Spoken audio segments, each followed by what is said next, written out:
sociedade deixou Deus de lado, sim. É como se pouco a pouco o evangelho não fosse suficiente mais. Agora não falamos sobre ganância, falamos sobre prosperidade. Pouco a pouco, o coração humano foi cedendo ao secularismo e ao individualismo. O que você está acreditando não é discipulado, o que você está acreditando é mágica. E o que acontece? Quando você vai abandonando a pureza e a centralidade da mensagem do evangelho, você vai criando uma anomalia que não é mais cristianismo. Acabam criando um Deus à imagem da cultura e não a cultura moldada pela revelação de Deus. Mas cabe a nós semear a semente incorruptível, como diria o apóstolo Pedro na sua carta. Nós falarmos do evangelho genuíno e assim, cada vez mais religiosos cristãos se tornam discípulos de Jesus cristãos.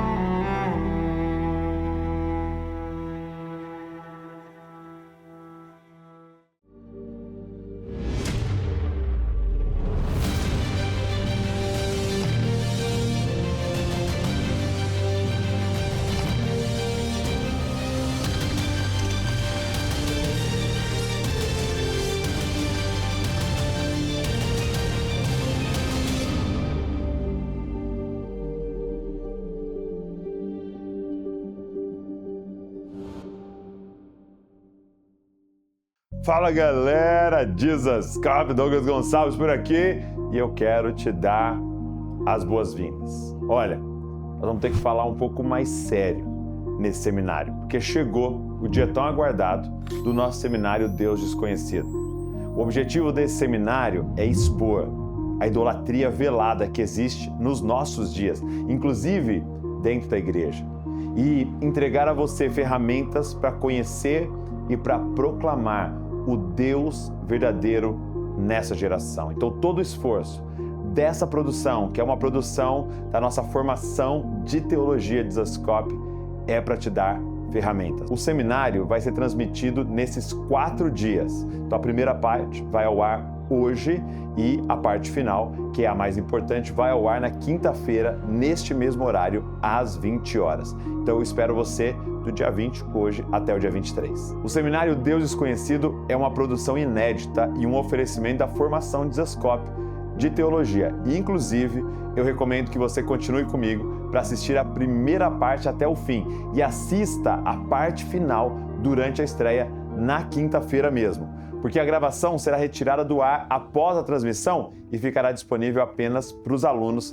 da nossa formação de teologia. E a grande notícia que eu tenho para te dar é que durante esse seminário nós vamos abrir uma oportunidade para você garantir um lugar na nova turma de formação de Zascope de teologia. Muita gente vem pedindo para a gente abrir mais uma vez as matrículas, porque faz algum tempo que a gente não abre. Então, se você tem o desejo de conhecer o Deus verdadeiro com profundidade, se capacitar para anunciar esse Deus para a sua geração, você precisa fazer uma coisa muito simples agora. Clica agora mesmo no link que está aparecendo no chat ou na descrição do vídeo para entrar em um grupo especial no WhatsApp exclusivo para aqueles que querem entender melhor como funciona a formação em teologia. Além de conhecer todos os detalhes, só quem estiver lá dentro do grupo vai ter a chance de entrar na formação antes de todo mundo e ganhar um presente exclusivo que ninguém mais vai receber. Então, antes de começar, eu quero encorajar você a escrever no chat ou nos comentários do vídeo a cidade de onde você está assistindo e o nome da igreja que você congrega. A gente quer muito conhecer você. Aproveita também para deixar uma mensagem para os irmãos que estão fazendo esse seminário junto com você com a hashtag O Deus Desconhecido. Quando nós falamos sobre idolatria e sobre o conhecimento do Deus verdadeiro, nós estamos falando de um assunto extremamente delicado e relevante para os nossos dias. É por isso que nós fizemos questão de entrevistar verdadeiras autoridades no assunto. Nós convidamos homens e mulheres de Deus para investigar a origem da condição espiritual da nossa geração e descobrir o que fazer para reverter de alguma forma essa situação. Pois um dos grandes valores da formação de Zascope de Teologia é justamente a unidade da igreja. Por isso nós nos esforçamos para reunir nesse seminário um verdadeiro mosaico de visões complementares acerca da palavra de Deus. porque nós acreditamos que cada membro do corpo de Cristo, quando unido à cabeça, através do Evangelho, tem algo importante e necessário para contribuir. Então continua com a gente, porque eu vou deixar você agora em excelentes mãos. Vou passar a palavra agora para esse time de peso e daqui a pouco eu volto para a gente continuar essa conversa.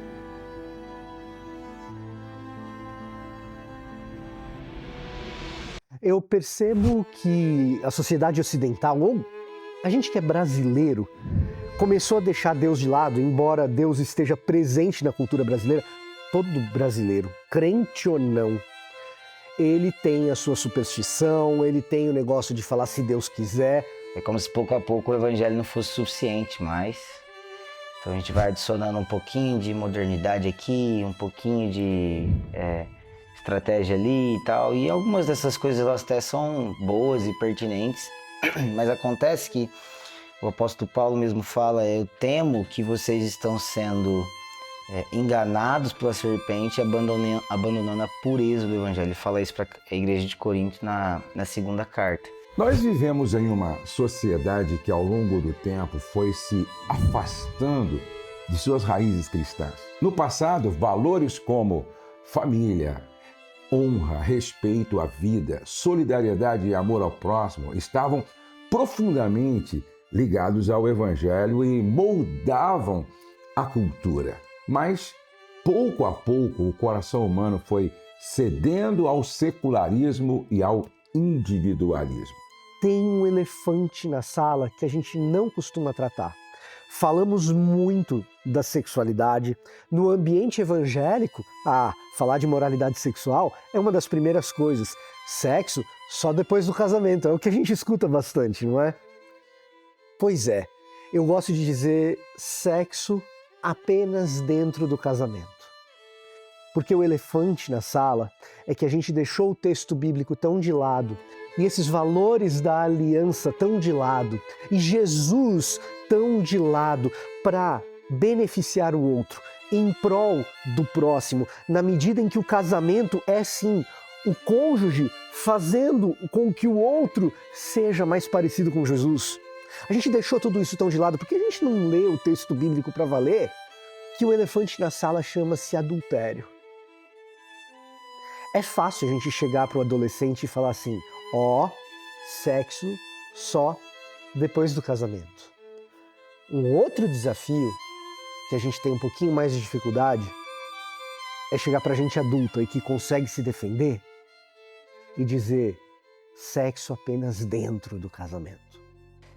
E o que acontece? Quando você vai abandonando a pureza e a centralidade da mensagem do Evangelho, você vai criando uma anomalia que não é mais cristianismo. Você não tem mais a fé cristã. Você começa a ter uma subversão dessa fé, entendeu? Então, assim, nós temos tradições cristãs que foram testadas ao longo do tempo e que são tradições verídicas, autênticas, mas eu percebo que a liquidez hoje da modernidade está trazendo alguns aspectos que não foram testados pelo tempo, ou alguns que já foram testados e já foram rejeitados e a gente está trazendo de novo. Já não há mais verdade absoluta. Cada um cria a sua própria verdade. Assim, princípios que eram baseados na palavra foram sendo trocados por opiniões passageiras. Eu sei que a Bíblia, ela é difícil de ler e compreender como um todo, eu sei disso. Mas mandamentos de Jesus, que são de simples compreensão, gente, não tem muita dificuldade em interpretar amar o próximo como a si mesmo. Amar o próximo não tem muito o que ficar confabulando, mas na medida em que a gente deixa de ler, a gente esquece. Na medida em que a gente deixa de ler, a gente deixa de ter mecanismos que façam com que a gente lembre o tempo todo. Na medida em que a gente deixa de conhecer a Jesus, e a gente conhece a Jesus como ele se revelou por meio dos evangelhos. Essas coisas tão simples e tão banais, às vezes tão óbvias. Alguém já disse, por que repetir coisas óbvias? Porque quando a gente deixa de repetir, talvez elas deixem de ser óbvias. E é o que a gente tem observado em grande medida, não na sociedade apenas, mas na igreja brasileira. A pessoa vai até a igreja buscando restaurar um casamento. Nada contra. É o lugar certo. Mas por que não ir também ao texto bíblico? Por que não ir também a Jesus? Porque se você for só à igreja esperando que uma pregação miraculosa ou um ato ritual miraculoso naquela noite conserte o seu casamento, o que você está acreditando não é discipulado, o que você está acreditando é mágica.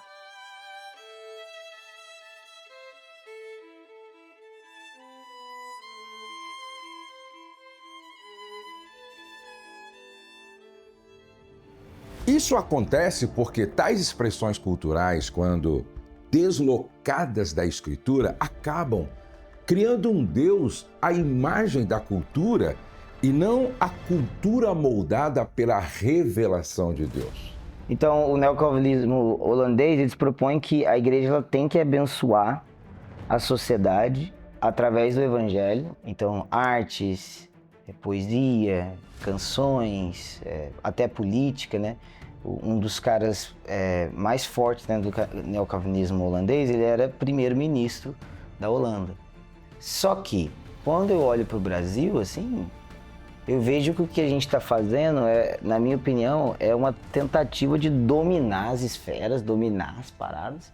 E aí, o que a gente está fazendo?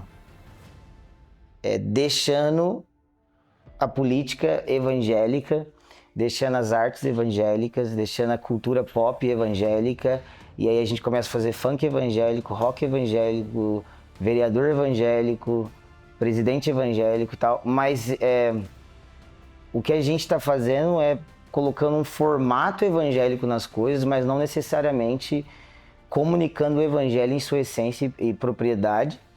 E aí a gente vê essa mistura absurda, que a gente não sabe mais, às vezes, se a gente está, entre aspas, no mundo ou dentro da igreja, a gente não sabe. Quais são as nossas canções, as nossas poesias que a gente gostaria que a pessoa que a gente ama conhecesse? O que eu quero dizer com isso? A gente que é evangélico, a hora que a gente produz música evangélica, produz poesia, quais são as poesias que a gente gostaria que aquele vizinho, aquele primo, aquele irmão que não conhece Jesus, quais são as poesias que a gente gostaria que chegassem no ouvido dele? E agora eu vou te fazer uma pergunta. Quais são as poesias que chegam de fato? O que transborda do mundo evangélico para o mundo que não conhece Jesus? Infelizmente, às vezes, é só canção distante da Bíblia e do texto bíblico. É canção que reproduz a lógica de eu preciso me proteger do mal-olhado e do invejoso. Quando é isso, a possibilidade de transformação é próxima de zero. Só não digo zero porque o Espírito Santo opera milagres. E é Ele quem convence de pecado, justiça e juízo. Quais são as canções que a gente quer que cheguem ao ouvido de quem a gente ama? Meu palpite. A culpa disso não é do músico. A culpa disso é do teólogo. Nós teólogos, nós pastores, somos responsáveis por educar o povo e fazer com que o músico olhe para a teologia e para o texto bíblico e se sinta profundamente inspirado a compor, a escrever. O chamado é esse, para que você que escuta a música e você que compõe passe a escutar gente que faz o seu coração arder, como Jesus fez com os discípulos no caminho de Emaús. Músicas, slogans, memes e símbolos com linguagem cristã criam uma caricatura de Deus, reduzido a coach motivacional, gênio da lâmpada ou talismã de sucesso. Quando a fé vira estética, marca ou entretenimento, a cruz deixa de ser escândalo e poder, tornando-se apenas um logotipo para consumo. Eu não acredito que a nossa sociedade, a nossa geração regrediu para um paganismo porque a gente nunca esteve fora dele, né? A gente costuma dizer que os evangélicos estão crescendo no Brasil, né? E quando a gente vê o IBGE na década de 80, a gente representava 6%. E o último resultado em 2022, nós somos 26% e agora provavelmente mais. Só que quando a gente olha o número de cristãos, ou seja, evangélicos e católicos, a gente era maior na década de 80 do que agora. Então a gente está diminuindo, só está mudando de discurso e mudando de local de católico para evangélico. O paganismo antigo adorava figuras. O paganismo moderno adora status, adora o poder, adora o prazer, a tecnologia e até a própria imagem no espelho. Teologicamente falando, idolatria é qualquer coisa que toma o lugar de Deus no coração. Como disse Calvino, o coração humano é uma fábrica de ídolos.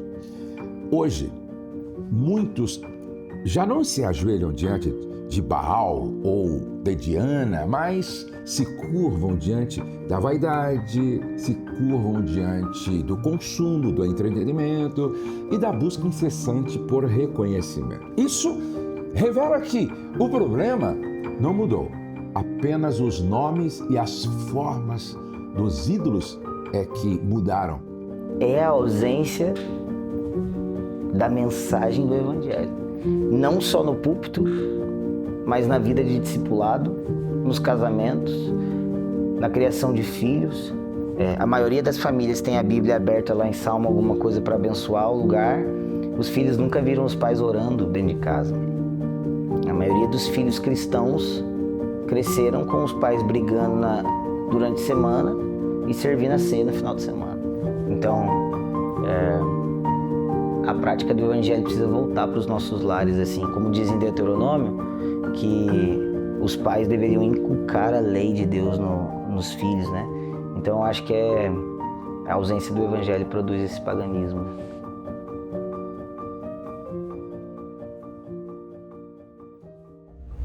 Em Mateus 25, Jesus ele conta uma parábola para ilustrar como nós deveríamos viver neste tempo. E ele diz o seguinte: o reino dos céus também pode ser ilustrado com a história de um homem que estava para fazer uma longa viagem. Ele está falando sobre ele, que vai ser assunto aos céus e vai deixar aqui os seus servos, os discípulos. Ele reuniu os seus servos e lhes confiou o seu dinheiro, dividindo-o de forma proporcional à capacidade deles. Ao primeiro entregou 5 talentos. Talentos era uma quantia em dinheiro. Ao segundo, 2 talentos e ao último, 1 talento. Então, ele foi viajar. O servo que recebeu 5 talentos começou a investir o dinheiro e ganhou outros 5. O servo que recebeu 2 talentos também se pôs a trabalhar e ganhou outros 2. Mas o servo que recebeu 1 talento cavou um buraco no chão e ali escondeu o dinheiro do seu senhor. Você repara que cada servo tem uma atitude diferente. Os 2 primeiros, eles passam a trabalhar com aquilo que receberam, pela graça, de graça do seu Senhor. Porque quando o Senhor voltar, eles querem apresentar aquilo que eles ganharam, aquilo que eles trabalharam pelo seu Senhor. Mas esse terceiro servo, ele faz algo diferente. Ele cava um buraco e enterra aquilo que ele havia recebido do Senhor. E aí a parábola continua, diz assim, depois de muito tempo, o Senhor voltou de viagem e os chamou para prestarem contas de como haviam usado o dinheiro. O servo ao qual ele havia confiado 5 talentos, essa quantia maior de dinheiro, se apresentou com mais 5. Ele multiplicou. O Senhor me deu 5 talentos para investir e eu ganhei mais 5. O Senhor disse, muito bem, meu servo bom e fiel. Você foi fiel na administração dessa quantia pequena e agora lhe darei muitas outras responsabilidades. Venha celebrar comigo. O servo que havia recebido 2 talentos se apresentou e disse, o Senhor me deu 2 talentos para investir, eu ganhei mais 2. O Senhor disse, muito bem, meu servo bom e fiel. Você foi fiel na administração dessa quantia pequena e agora lhe darei muitas outras responsabilidades. Venha celebrar comigo. Por último, o servo que havia recebido 1 talento veio e disse: eu sabia. Eu quero que você repare agora nisso daqui. Eu sabia que o Senhor é homem severo, que colhe onde não plantou e ajunta onde não semeou. Tive medo de perder seu dinheiro, por isso escondi na terra, aqui está ele. E o Senhor, porém, respondeu: servo mau e preguiçoso. Se você sabia que eu colho onde não plantei e ajunto onde não semeei, por que não depositou meu dinheiro? Pelo menos eu teria recebido em juros. Em seguida ordenou: tirem o dinheiro deste servo e deem ao que tem os 10 talentos, pois ao que tem, mais lhe será dado. E terá em grande quantia, mas do que nada tem, mesmo que não tem, lhe será tomado. Agora lancem este servo inútil para fora, na escuridão, onde haverá choro e ranger de dentes. O que fica muito claro nessa parábola, que existe uma forma que eu e você não queremos viver. Que existe uma forma de viver que quando chegarmos diante do Senhor, seremos reprovados. E vamos ouvir dele: servo mau e preguiçoso. E a minha pergunta para você é: por que esse homem estava vivendo dessa forma? Por que ele enterrou o que ele recebeu do Senhor? A minha pergunta para você é: por que você está vivendo da forma que você está vivendo? Porque você não está vivendo para a glória de Deus. Porque você, ao chegar diante do Senhor, estará com as mãos vazias. É interessante pensar que, se esse homem enterrou aquilo que era do Senhor e ele continuou vivendo, ele viveu para quem? Ele viveu para multiplicar as coisas de quem? E eu te respondo: as dele. Se ele não estava vivendo para o Senhor, ele estava vivendo para ele mesmo. Se ele não estava multiplicando o que era do Senhor, ele estava multiplicando o que era dele. Quantas pessoas têm enterrado aquilo que Deus te deu e decidiram não viver para a glória de Deus, decidiram não viver para o Senhor e estão vivendo para si mesmo. E para isso constroem ídolos. A nossa geração, gente, é cheia de ídolos, mas eu posso te dizer o que para mim é a pior de todas? Você sabe qual é o pior ídolo que há na nossa sociedade, que há no Brasil? É um ídolo chamado Jesus. Aí você fala: que é isso, Douglas? Jesus não, Jesus é a solução. É, mas qual Jesus? Porque o que nós estamos vendo ao nosso redor, com esses livros de autoajuda gospel, com esse mercado musical gospel, com as novelas e filmes e séries gospel, e com camisetas e produtos gospel, o que nós estamos vendo é sendo mostrado um Jesus que é muito diferente da palavra de Deus. É como se nós montássemos um ídolo e colocássemos uma roupinha e chamássemos ele de Jesus. Mas por que um ídolo, Douglas? Porque um ídolo é aquele que serve ao meu interesse. É aquele que eu sacrifico, faço algo para ele fazer a minha vontade. O que é o Deus verdadeiro? É quando eu me submeto à vontade dele. É quando, ao olhar para ele, eu declaro o que Jesus declarou no Getsemane: seja feita a tua vontade. Agora, por que esse homem viveu dessa forma? E a gente teria algumas respostas para dar. Pode ser que ele se achava menos capaz do que os outros, ele estava vivendo uma cultura de comparação, que existe muito agora. Pode ser que ele ficou chateado porque ele recebeu menos. Um recebeu 5, outro 2, ele recebeu apenas 1. O Senhor chama ele de preguiçoso. Então pode ser que ele fosse uma pessoa preguiçosa e não quis trabalhar para o Senhor. Mas deixa eu te falar qual é a raiz de tudo que está acontecendo aqui. E pode ser que hoje seja revelado qual é a raiz do porquê você não está vivendo o que você deveria viver diante do Senhor. Diz assim, olha, verso de número 24. Por último, o servo que havia recebido 1 talento veio e disse: eu sabia que o Senhor é homem severo, que colhe onde não plantou e ajunta onde não semeou. Tive medo.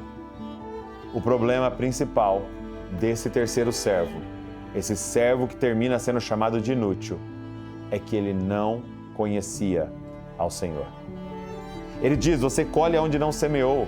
O Senhor tinha dado para ele uma quantia de dinheiro de graça. Aqui não diz que eles mereceram essas quantias de dinheiro, ele graciosamente deu. O ponto é que esse homem não conhecia a Deus. Ele estava se relacionando com o Deus desconhecido, com o Deus da imaginação dele, com o Deus que às vezes é projeção dos pais dele, é projeção do que ele viveu na religião, é projeção de outras coisas, mas não era o Deus verdadeiro. E quando eu tenho uma distorção de quem é Deus, eu vou distorcer a forma que eu vou viver. Por quê? Porque nós fomos chamados para expressar de volta o Deus que nós conhecemos. Nós vamos ser sempre moldados e formados à imagem do Deus que nós conhecemos. A raiz do problema deste homem pode ser a raiz do seu problema. Não conhecer a Deus. Não conhecer ao Cristo da palavra e o que a palavra está nos revelando. Meus irmãos, chegou a hora de derrubar os ídolos da nossa geração e reconstruir o altar do único que é digno de ser adorado. Todo mundo sabe que existe um abismo enorme entre a palavra de Deus e a nossa vida em sociedade. Basta pensar nas coisas que ocupam o nosso tempo, na maneira como nós reagimos diante da vida ou no modo como cultuamos ao Senhor. A distância entre o modelo estabelecido nas Escrituras e aquilo que nós chamamos de cristianismo é maior do que se imagina e vai muito além das diferenças históricas, geográficas e culturais. Como diria Jesus, ao que nós podemos comparar essa geração? Pois os mesmos ensinamentos mais básicos já são suficientes para expor a nossa alienação. Ele ensina que devemos ser pobres em espírito, mas a nossa sociedade de consumo não mede esforço para acumular para si tesouros na terra. Ele ensina que são felizes aqueles que choram, mas a sociedade do espetáculo vive em busca de estímulos e de novas formas de entretenimento para fugir de qualquer conflito e escapar de qualquer dor. O Senhor também ensina o valor da humildade através do seu próprio exemplo de vida. Mas pensa, o espírito da época insiste que nós devemos expor sempre a nossa melhor versão e vender a nossa alma em troca de aceitação, na esperança de nos sentirmos de alguma forma preenchidos, valorizados. Diante dessa realidade, a Igreja do Deus vivo deveria assumir o papel e se posicionar como coluna e fundamento da verdade. Mas em vez disso, porém, nós não hesitamos em imitar o comportamento da sociedade que nos cerca, abandonando os princípios da palavra de Deus com uma rapidez que nos faz corar os pagãos. Enquanto o Mestre ensina que devemos ter fome e sede de justiça, somos insaciáveis na busca por uma aparência de santidade, preocupados demais com aquilo que os outros vão pensar de nós. Enquanto Ele nos ensina a exercer misericórdia, nós limitamos a nossa compaixão apenas àqueles que atendem às nossas expectativas, se adaptam ao nosso padrão de comportamento, aderem à nossa tribo e concordam com as nossas opiniões. No fim das contas, nós somos mais parecidos com o sacerdote e com o levita do que com o bom samaritano na parábola. Cristo nos ensina também que devemos manter o coração puro, para que passamos a contemplar a face do Senhor. Mas o nosso olhar altivo e ansioso ainda percorre o mundo, movido pela concupiscência na tela de um smartphone. Se as obras chegam a denunciar o nosso distanciamento do Senhor, é porque as intenções dos nossos corações já estão corrompidos há muito tempo. Olha, as gerações passadas não reconheceriam o nosso cristianismo. Aprendemos a ler a Bíblia como um explorador que investiga a cultura de uma civilização extinta e não encontramos nada além de vestígios. É como se a palavra de Deus não passasse de um texto antigo, escrito em uma língua morta e impossível de ser decifrado. E qual é a consequência de tudo isso? Nos sentimos no direito de interpretar a Bíblia ao nosso bel prazer, como se a verdade fosse relativa, não houvesse uma interpretação correta que expusesse o engano e refutasse o erro. Mas, de fato, quem não conhece o Senhor ainda vive nas trevas. Mesmo assim, o Senhor faz de tudo para que os homens busquem e, talvez, tateando, possam encontrá-lo. O apóstolo Paulo afirmou em seu discurso aos atenienses que ele não está longe de cada um de nós. E citando Moisés, ele escreve aos romanos que a palavra está perto de nós, está em nossa boca, em nosso coração. Nós possuímos uma bússola que aponta o caminho certo e nos torna indesculpáveis, gente. Mas essa bússola não serve para nada quando é deixada na estante ou carregada apenas embaixo do braço. Ela só funciona se estiver guardada no seu coração. Portanto, ainda que a sociedade avance a passos largos para longe do Senhor, os cristãos não estão em trevas para segui-la na mesma direção, a não ser que tenhamos sido reprovados. Você pode mergulhar no conhecimento da palavra para conhecer na essência o Deus verdadeiro revelado nas Escrituras. Conheça sobre a formação Dizescope de Teologia. Aponte a câmera para o QR Code para descobrir as novidades da próxima turma.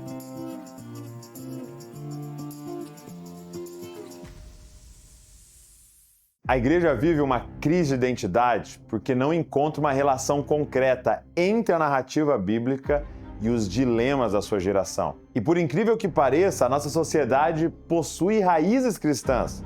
Os primeiros protestantes desembarcaram no Rio de Janeiro em 1555, mas os vestígios do cristianismo já eram abundantes entre os portugueses que chegavam para colonizar o Novo Mundo.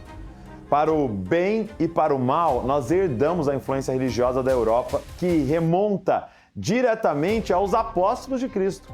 Basta olhar em qualquer direção para encontrar menções aos personagens bíblicos nos nomes das ruas, das cidades, dos estados, como São Paulo, por exemplo. Programas cristãos são transmitidos em várias emissoras de rádio e televisão, e o segundo maior canal brasileiro no YouTube é de um pastor evangélico.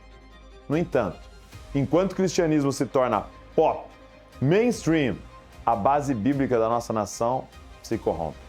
À medida que os evangélicos produzem e consomem uma cultura supostamente cristã, a sociedade se sente também no direito de apropriar-se da palavra de Deus como quem usa a vestimenta exótica de uma nação do Oriente Médio. De fato, o nosso dia a dia está cheio de referências bíblicas, mas isso não tem sido suficiente para aproximar as pessoas de Deus. O mundo está saturado com músicas cristãs, novelas cristãs, livros cristãos, de autoajuda, mas ainda carece do verdadeiro Evangelho de Cristo. Paulo mencionou poetas gregos para sustentar a sua mensagem. E nós também podemos encontrar vestígios da palavra de Deus em nossa sociedade, seja por causa das suas origens cristãs ou da graça comum. Mas a honra devida ao Deus de Israel não está mais presente entre nós, senão como uma lembrança distante, como uma tradição que se perdeu em meio aos altares dessa pós-modernidade. Hoje em dia, o Deus verdadeiro se tornou para muitos de nós como o Deus desconhecido dos atenienses. Se nós tivéssemos simplesmente substituído o Senhor por deuses falsos, seria mais fácil de perceber a diferença. Mas a palavra de Deus não foi substituída.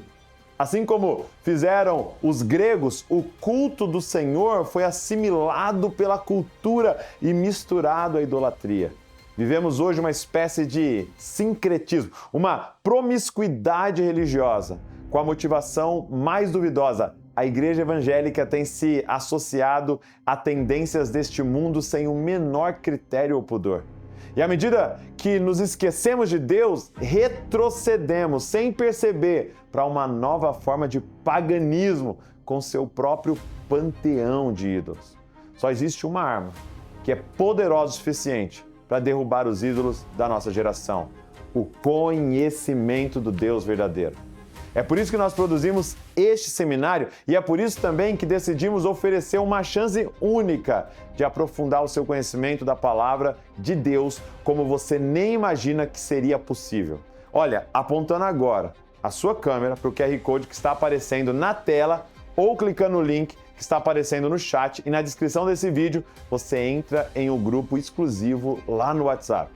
É um grupo diferente daquele que você entrou quando se inscreveu para participar do seminário. Dentro desse grupo especial, nós vamos abrir uma vaga para você entrar e conhecer por dentro os recursos que já estão disponíveis para a nova turma da formação de Desascope de Teologia. Você receberá dentro do grupo instruções detalhadas sobre a formação e tudo o que precisa saber se este é o melhor momento de se dedicar ao estudo profundo das Escrituras Sagradas. E somente quem estiver no grupo especial ganhará um presente exclusivo no ato da matrícula.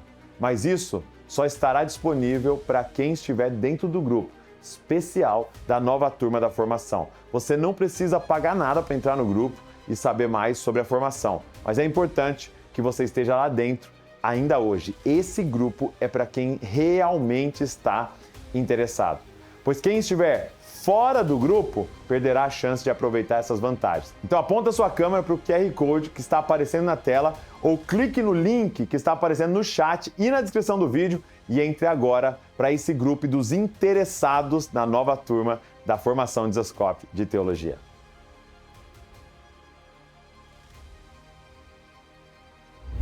Nós precisamos de uma exaltação, tipo assim, extrema, mano, violenta, tipo, radical de uma certa maneira, da pessoa, da obra de Jesus, do Evangelho de Jesus, somente Cristo, somente Cristo. Toda essa coisa de o super apóstolo, super bispo, super não sei o que, super igreja, qual que é o melhor, qual que é não sei o que lá. Cara, todas essas coisas são ídolos, todas essas coisas são superficiais. Uma exaltação do nome de Jesus. A igreja é chamada a ser coluna e baluarte da verdade, lembrando ao mundo que só o Senhor é digno de adoração. O salmista, quando ele está diante do ídolo, ele profere um tipo de poesia muito curiosa. É quase como se ele elogiasse o ídolo. Ele diz assim, olha, vejam, contemplem o ídolo de ouro e de prata. Venham ver essas esculturas belas, bonitas. E então, ironicamente, ele muda de direção e diz o seguinte: eles têm olhos, mas não veem, eles têm nariz, mas não sentem cheiro, eles têm boca, mas não respiram, não têm paladar. Em outras palavras, eles não têm sensibilidade, eles não têm os sentidos, eles não experimentam o mundo, eles estão mortos, eles são de ouro e de prata, mas não são gente de verdade. A ironia então se amplifica, porque o salmista prossegue dizendo: tornam-se como eles aqueles que os confeccionam e aqueles que os adoram. Em outras palavras, o idólatra, ele se torna morto como ídolo, ele se torna insensível como o ídolo. O resultado da idolatria, ela é a ausência da capacidade de perceber o mundo como ele de fato é. Tendo olhos, o idólatra não vê. Tendo narinas, o idólatra não é capaz de sentir o cheiro. Ele olha para o mundo, ele vê outra coisa. Ele é um cego que ainda possui olhos. Os relacionamentos profundos dentro das comunidades precisam voltar a acontecer pelo Evangelho, sem onde eu sou seu dono, eu sou seu discipulador, eu sou seu pai, eu sou seu bispo.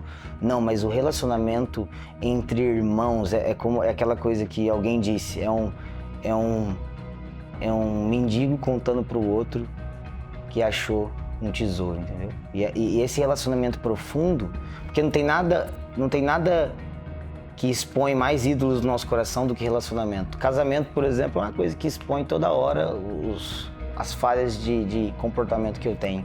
E aí, essa comunidade, essa igreja, vai se posicionar diante da sociedade através de pessoas que estão sendo transformadas por esse evangelho, e essas pessoas vão entrar no mercado de trabalho, essas pessoas vão entrar nas escolas, essas pessoas vão criar seus filhos pelo evangelho.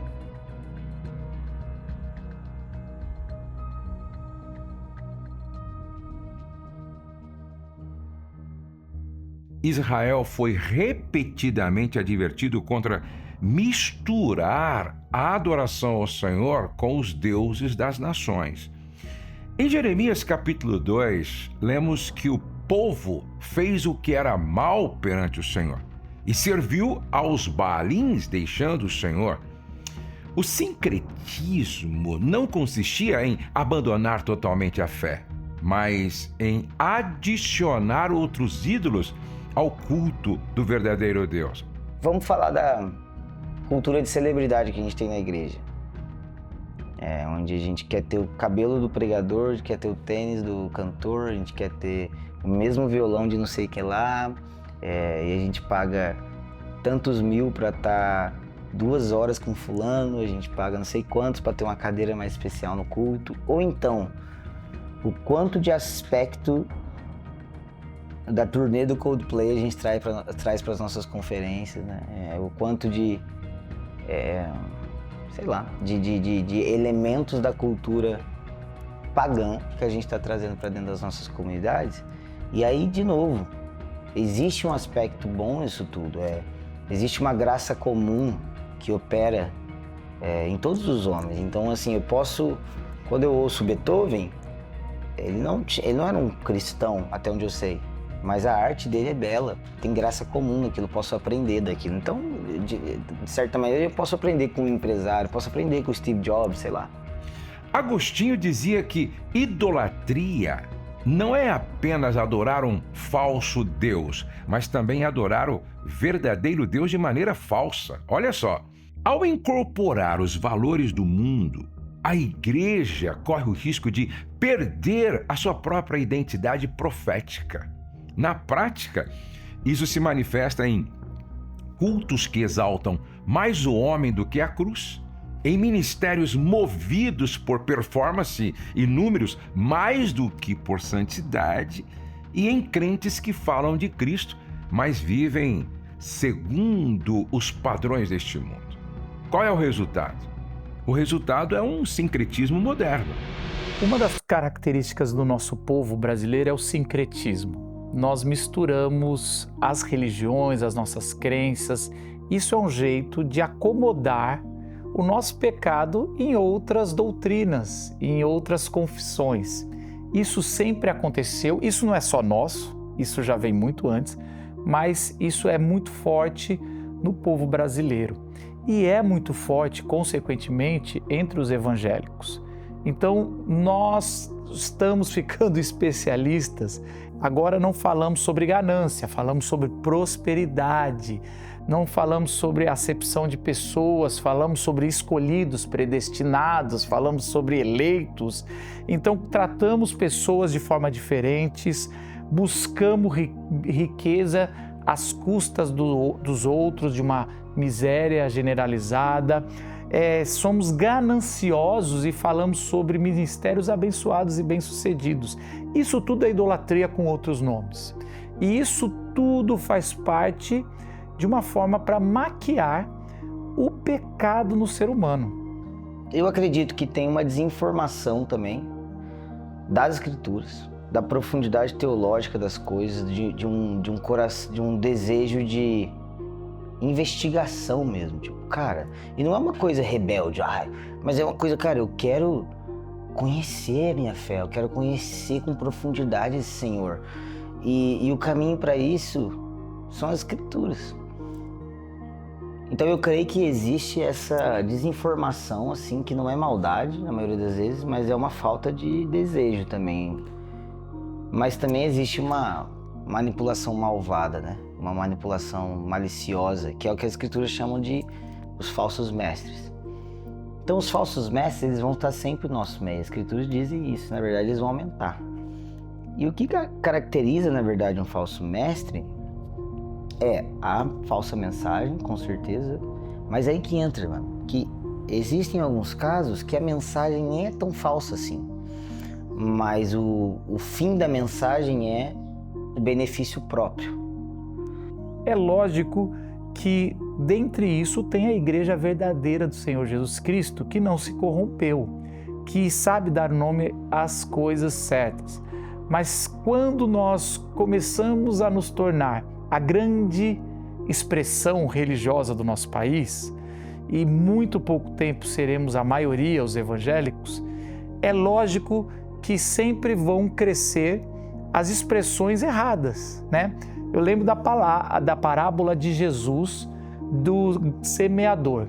Quando ele fala que o semeador jogou a semente, aqueles solos tinham vários tipos. Alguns foram roubados pelo passarinho, outros foram sufocados pelos espinhos, pela pedra, e um pedaço ali conseguiu realmente germinar e dar frutos. Mas todo o solo era chamado, vamos dizer assim, de evangélico. Então, se a gente cresceu aqueles que só ouviram, que se autodenominam, mas não praticam, aqueles que, diante da pressão desse mundo, já abandonaram faz tempo, mas se denominam. Então é muito comum entre nós termos vários tipos de grupo que todos se denominam um só grupo, uma só expressão, mas que na verdade são solos que ainda precisam ser semeados, e não cabe a nós separar o joio do trigo, mas cabe a nós semear a semente incorruptível, como diria o apóstolo Pedro na sua carta. Nós falarmos do evangelho genuíno e assim, cada vez mais religiosos cristãos se tornam discípulos de Jesus cristãos. 700 anos antes do nascimento de Cristo, o rei Manassés introduziu no pátio do templo em Jerusalém altares semelhantes àquele que Paulo encontrou em Atenas. Levou para lá também uma imagem esculpida que havia feito. Ele poderia ter escolhido qualquer outro lugar para colocar seus objetos de culto, mas ele decide profanar com eles a casa de Deus. E a história se repete até hoje, infelizmente. De uma forma semelhante, nós usamos uma terminologia bíblica e um dialeto evangeliquez para tentar justificar nossa conduta. As promessas bíblicas de prosperidade são adulteradas e seu sentido original para sustentar um culto a Mamon. Valores familiares são usados para maquiar o nosso desejo egoísta de ostentar uma família ideal, parecida com aquela da propaganda de margarina. E o próprio ministério é usado para disfarçar a nossa insegurança, nossa busca desesperada pelos aplausos dos homens. A Bíblia diz o seguinte, no Salmo 115, dos versículos 4 ao 8. Seus ídolos não passam de objetos de prata e ouro, formados por mãos humanas. Têm boca, mas não falam. Olhos, mas não veem. Têm ouvidos, mas não ouvem. Nariz, mas não respiram. Têm mãos, mas não apalpam. Pés, mas não andam. Garganta, mas não emitem som. Agora, aqueles que fazem ídolos e neles confiam são exatamente iguais a eles. Essa mentalidade influencia o nosso estilo de vida, porque essa é a regra na Bíblia. Nós nos tornamos semelhante àquilo que adoramos. Além disso, ninguém pode servir a dois senhores. Se nós vivemos para servir ao espírito da nossa época, nós não podemos servir ao Senhor ao mesmo tempo, ao Deus verdadeiro. Nós não podemos ser cópias de Jesus e cópias de um ídolo. Afinal de contas, se nós parecermos com um, seremos completamente diferentes do outro. É impossível ser parecido com Jesus e se espelhar ao mesmo tempo num comportamento de um influenciador digital ou até mesmo de uma celebridade gospel. Mas é possível se manter fiel às Escrituras em meio a uma sociedade idólatra que não reconhece o Senhor. Pois a multidão de altares não impediu Dionísio e Damares de sustentar um testemunho cristão na cidade de Atenas.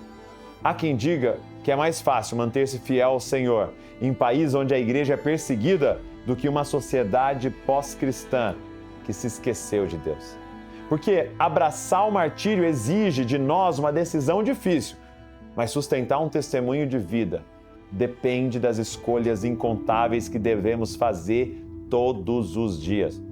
Gente, pensa comigo, de uma forma ou de outra, não é possível viver para Jesus ou morrer por Ele sem conhecê-lo de fato na sua palavra.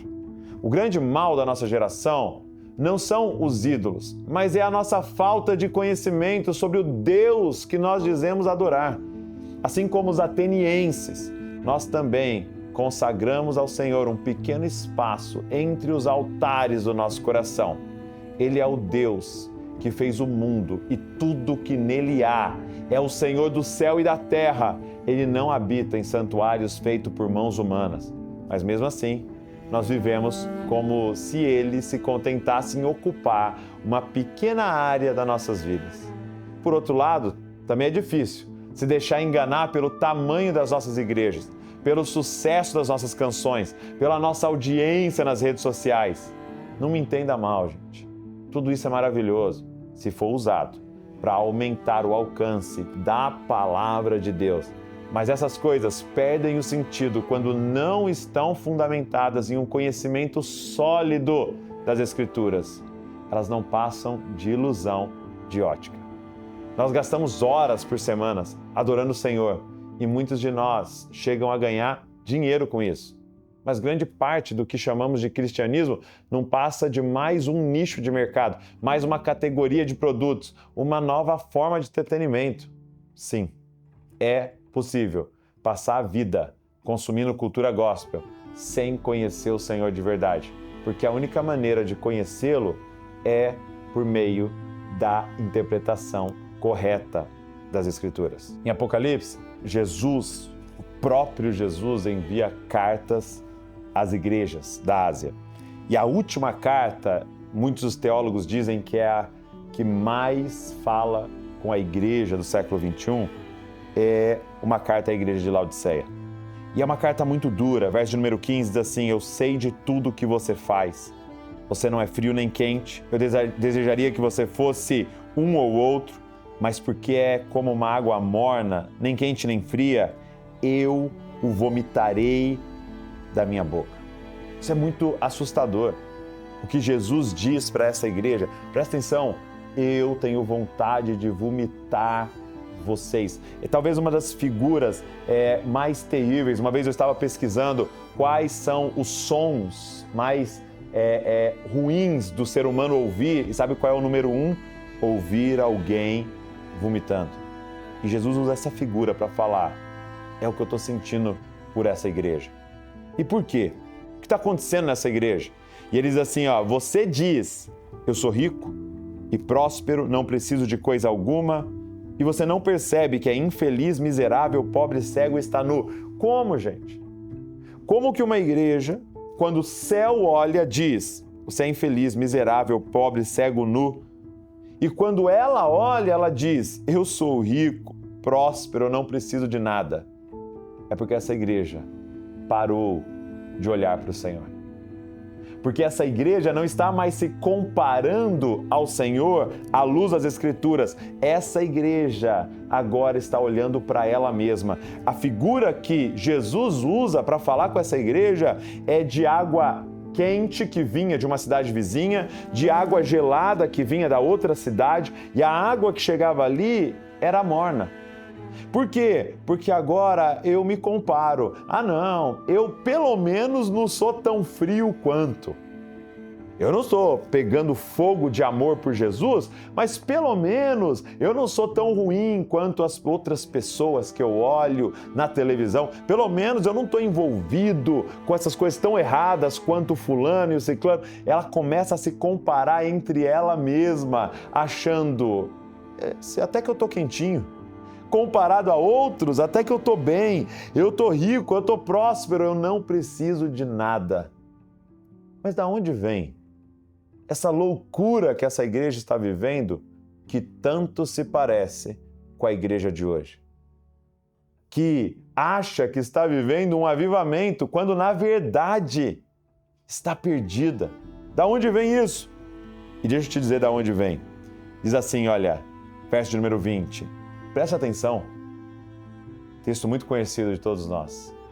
Estou à porta e bato. Se você ouvir minha voz e abrir a porta, entrarei e juntos faremos uma refeição como amigos. Ei, presta atenção nisso.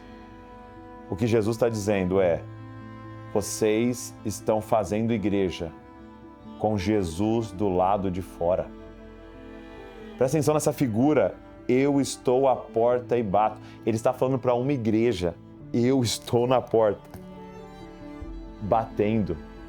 Eu estou na porta, dizendo: ei, igreja, será que eu posso entrar?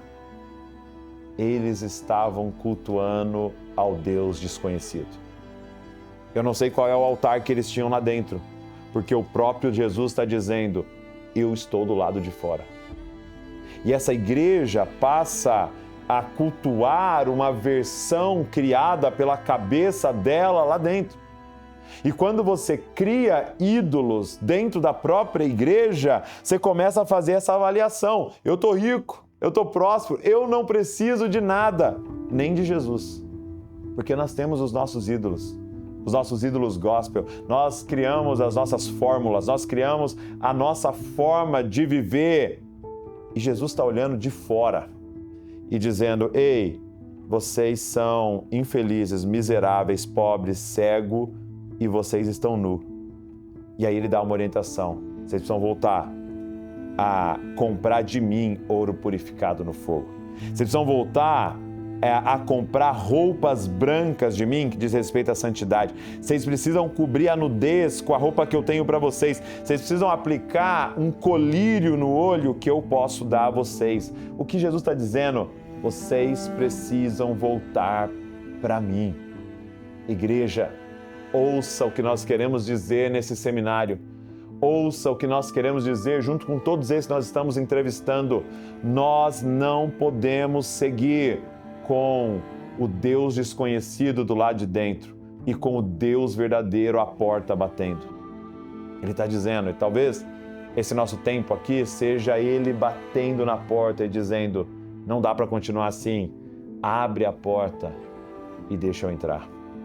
Deixa eu entrar para sentar com você, com a Bíblia aberta, e te apresentar o verdadeiro Deus. Nosso convite nesse tempo é que a gente possa restaurar o altar ao verdadeiro Deus, para que Ele possa ser adorado entre nós e que nós possamos ser transformados à imagem dEle.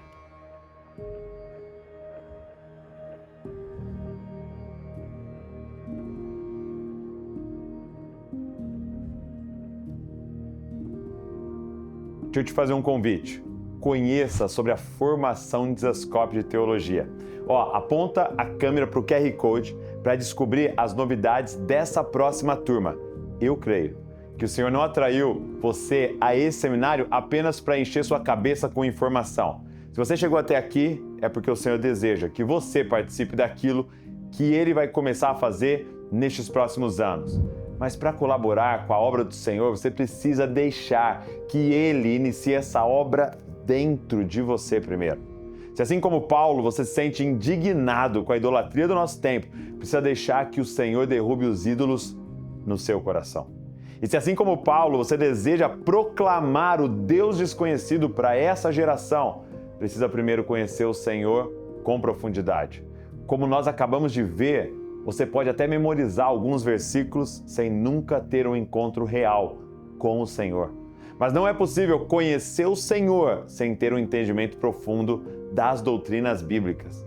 E conhecer as Escrituras é conhecer o próprio Cristo, porque a Bíblia diz que Jesus é a palavra de Deus encarnada. Por isso a nossa intenção com esse seminário não é apenas despertar a sua consciência sobre a urgência desse assunto e depois abandonar você à sua própria sorte. O Dizascope não produziu tudo isso que você está vivendo aqui hoje apenas para mostrar como é grave a problemática da idolatria na igreja e na sociedade e pedir para que você resolva isso por conta própria. Nós estamos aqui para entregar nas suas mãos as ferramentas necessárias para conhecer o Senhor e para torná-lo conhecido na nossa geração. Além do conteúdo que você está recebendo gratuitamente nesses dias, esta semana, no seminário, nós vamos abrir especialmente para você uma vaga na nova turma da formação Dizascope de Teologia. Se você quer saber mais e ainda ganhar um presente exclusivo na sua matrícula, aponte a câmera para o QR Code que está aqui na tela ou clica no link que está no chat ou na descrição desse vídeo se você está vendo gravado. Você vai ser redirecionado para um grupo especial lá no WhatsApp, onde nós vamos compartilhar em primeira mão todos os detalhes sobre a nossa formação de teologia. Este é um grupo para você que realmente está interessado. E além disso, você poderá conhecer por dentro as novidades dessa próxima turma antes de todo mundo e ainda ganhar acesso a um conteúdo exclusivo no ato da sua inscrição. Pra você ter uma ideia, a formação Dizascope de Teologia é totalmente diferente daquela imagem que lhe vem à mente quando você pensa em formação em teologia. A nossa formação foi elaborada para quem deseja percorrer as doutrinas da fé cristã desde o básico até o avançado. Por isso, ela reúne conhecimento que são fundamentais tanto para pastores e líderes, quanto para pais de família, donas de casa, universitários e todos os membros do corpo de Cristo. Na formação Dizascope de Teologia, você será equipado para pregar no púlpito e nas redes sociais e até para liderar igrejas e pequenos grupos. Mas também será capacitado principalmente para ensinar a Bíblia para os seus filhos, para administrar o seu lar de acordo com os princípios da Palavra de Deus e para pregar o Evangelho em todos os ambientes que você frequenta durante a semana. Entre os professores da formação estão ninguém menos do que Davi Lago, Vitor Fontana, Fábio Coelho, Vitor Vieira e muitos outros nomes de peso. E você vai aprender com eles assuntos super relevantes para o nosso tempo, como escatologia, plantação e revitalização de igrejas, a relação entre cristianismo e a cultura igreja nos lares, e vai aprender a identificar seitas e heresias e muito mais. Mas vai aprender também as disciplinas mais tradicionais da teologia, como a exegese e hermenêutica, a teologia sistemática, com profundidade acadêmica, mas com aquele DNA do Dizascope de muita clareza. Então, tudo que você precisa fazer agora é entrar nesse grupo especial da nova turma da formação. Dentro do grupo, você vai receber as informações necessárias para entender todos os detalhes sobre a formação e descobrir se este é o melhor momento para você se dedicar a um estudo profundo da Palavra de Deus. Além disso, você terá a chance de experimentar em primeira mão as novidades da próxima turma e ainda garantir um presente exclusivo que nós preparamos só para quem estiver dentro do grupo. Portanto, não perca essa oportunidade para entrar no grupo e ficar por dentro de tudo sobre a nova turma da formação. Você não paga nada, ok? É grátis. Mas quem não estiver no grupo vai perder a chance de aproveitar essas vantagens que eu estou falando aqui. Além disso, as inscrições para a nova turma ficarão abertas por pouquíssimo tempo. É importante estar lá dentro do grupo também para garantir o seu lugar antes de todo mundo e não correr o risco de ficar de fora dessa oportunidade. Então é só você apontar a câmera do seu smartphone para o QR Code que está aparecendo aí na sua tela ou clica no link que está aparecendo no chat ou na descrição aqui do vídeo. Entra agora mesmo para o grupo de informação sobre a nova turma da formação Dizascope de Teologia. E não se esqueça de que essa foi só a primeira parte do seminário Deus Desconhecido. O nosso seminário, o Deus Desconhecido, vai até quinta-feira. Então, todos esses dias às 20 horas no horário de Brasília. E é importante que você assista durante a estreia, porque as gravações serão retiradas do ar depois da transmissão e ficarão disponíveis somente para os alunos da formação Dizascope de Teologia, que é quem está patrocinando esse seminário. Então, coloca o celular para despertar, desmarca todos os compromissos para você estar com a gente nesse horário. Eu vou estar esperando por você nas próximas partes do nosso seminário às 20 horas. E não se esqueça, você é uma cópia de Jesus.